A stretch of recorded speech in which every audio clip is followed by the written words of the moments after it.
ಒಂದು ಮುಳ ಎಲ್ಲರ ನಿದ್ದೆಯನ್ನ ಕದ್ದಿದೆ. ಸಿದ್ದರಾಮಯ್ಯರ ದಿನಚರಿಯನ್ನೇ ಬದಲಿಸಿಬಿಟ್ಟಿದೆ. ಕೇಸ್ಗೆ ಹೇಗಾದ್ರೂ ಮಾಡಿ ಟರ್ನ್ ಆ್ಯಂಡ್ ಟ್ವಿಸ್ಟ್ ಕೊಡಲೇಬೇಕಲ್ಲ ಅಂತ ಕೂತು ಹಾಕಿದಂತಹ ಸ್ಕೆಚ್ ಸ್ವಲ್ಪ ವರ್ಕೌಟ್ ಆಗ್ತಾ ಇದೆ. ವಿಚಿತ್ರ ಅಂದ್ರೆ ಇಲ್ಲೂ ಕೂಡ HDKಯೇ ಕಾಂಗ್ರೆಸ್ನ ಟಾರ್ಗೆಟ್. ಈ ಟಾರ್ಗೆಟ್ ಬಹುಶಃ ಅಂದುಕೊಂಡಂತೆ ಡೆಲ್ಲಿಗೆ ರೀಚ್ ಆಗಿದ್ದು ಬಿಜೆಪಿ ಹೈಕಮಾಂಡ್ ವರದಿ ಕೇಳಿದೆ.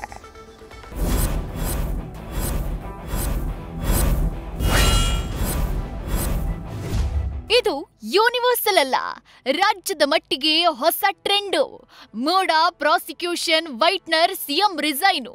ಕಳೆದ 2 ತಿಂಗಳಿನಿಂದ ಸಿಎಂಗೆ ಒಂದ್ ರೀತಿ ಮೂಡ ಕ್ವಾರಂಟೈನ್ ಸೃಷ್ಟಿ ಮಾಡಿದೆ. ಹೈಕೋರ್ಟ್ನಲ್ಲಿ ವ್ಯಾಕ್ಸಿನ್ ತಗೊಂಡು ಬಂದ ಬಳಿಕ ಸೈಟ್ ಸೋಂಕು ಇತರೆಡೆ ಹಬ್ತಿದ್ದು ರಾಜಕಾರಣಿಗಳ ಪಾಲಿಗೆ ಲಾಕ್ಡೌನ್ ರೀತಿ ಕಾಣಿಸ್ತಿದೆ. ಜೆಪಿ ನಗರದಲ್ಲಿ ತಣ್ಣಗೆ ಕುಳಿತಿದ್ದ ಕೇಂದ್ರ ಸಚಿವ HDKಗೂ ಹಳೆ ಅಲಿಗೇಷನ್ ಈಗ ಪ್ರಾಸಿಕ್ಯೂಷನ್ ಎಂಬ ಸಂಕಟ ಸೃಷ್ಟಿಸಿದೆ.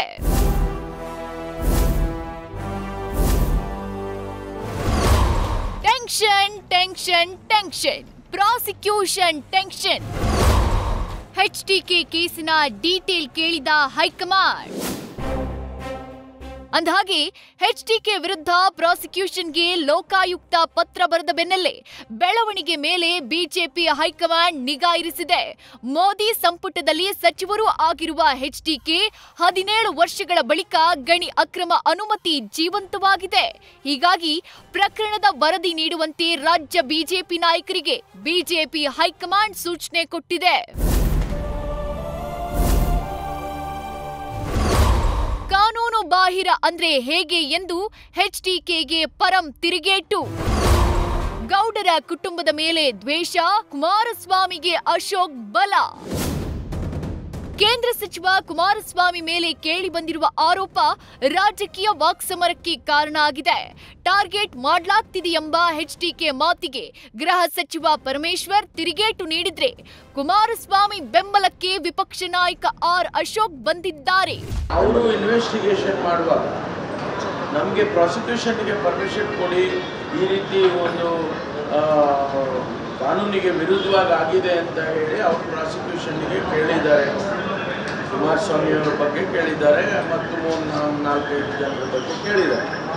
ಅದು ಕಾನೂನು ಬಾಹಿರ ಅಂತ ಹೇಳಿದ್ರೆ ಅದಕ್ಕೇನು ಹೇಳೋಕ್ಕಾಗಲ್ಲ. ಕುಮಾರಸ್ವಾಮಿ ಅವ್ರ ಮೇಲೆ ಈ ಥರ ಪ್ರಯತ್ನ ಇವತ್ತಿಂದಲ್ಲ, ಭಾಳ ದಿನದಿಂದನೂ ನಡೀತಾ ಇದೆ ಅವ್ರ ಮೇಲೆ.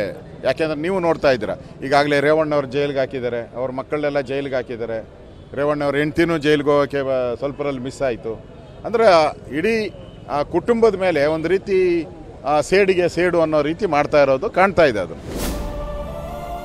ಒಟ್ಟಾರೆ ಸಿದ್ದರಾಮಯ್ಯ ಬಳಿಕ ಇತರ ನಾಯಕರಿಗೂ ಪ್ರಾಸಿಕ್ಯೂಷನ್ ಭೂತ ಕಾಡ್ತಿದೆ. ವಿಚಿತ್ರ ಅಂದ್ರೆ ಉಳಿದ ನಾಯಕರನ್ನೆಲ್ಲ ಬಿಟ್ಟು HDKಯನ್ನ ಗುರಿಯಾಗಿಸಿರೋದು ಹೊಸ ತಂತ್ರಗಾರಿಕೆ. HDK ಟಾರ್ಗೆಟ್ ಮಾಡಿ ಮೋದಿ ಸರ್ಕಾರವನ್ನ ಇಕ್ಕಟ್ಟಿಗೆ ತಳ್ಳುವ ಲೆಕ್ಕಾಚಾರ ಹಸ್ತಪಡೆ ಹೆಣೆದಿದೆ. ಆದ್ರೆ ದಿಢೀರ್ HDK ಹೆಸರಿಗೆ ಇಡೀ ಹಸ್ತ ಜೋತು ಬಿದ್ದಿದ್ರು DKಶಿ ಮಾತ್ರ ತುಟಿ ಬಿಚ್ಚುತ್ತಿಲ್ಲ. ಕೈ ಬಾಯಿ ತುತ್ತು ಎಂಬ ಗಾದೆಯ ಶಂಕಿಯ ಸುಳಿಗಾಳಿ DKಶಿ ಮನದಲ್ಲಿ ಹೊಯ್ದಾಡ್ತಿದ್ಯಾ ಅದೇನ್ ಗೊತ್ತಿಲ್ಲ. ಆದ್ರೆ DKಶಿಯ ಕಣ್ಣು ಮಾತ್ರ ಈ ಬೆಳವಣಿಗೆಯ ಸಂಶಯದಿಂದ ನೋಡ್ತಿದೆ.